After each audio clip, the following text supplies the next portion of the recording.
Magandang gabi. O yung aking nilutong pininyahang manok. Super yummy and delicious. Thank you so much.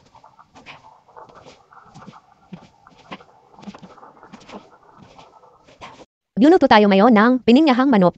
Mag-isa na po ako ng sibuyas at isusunod na po natin ang bawang at lalagyan din po natin ng sili kasi gusto ko may sili. Hindi man yan maanghang. Pampaamoy lang. At pampalinamnam. Ayan, naluto na itong ating sibuyas, bawang at sili. Ngayon guys, ilalagay na natin ang ating manok. Ayan. Pagkalagay ng ating manok ay atin pong isang kutsa at pagkatapos ay ilalagay natin itong Del Monte Fine Apple Juice.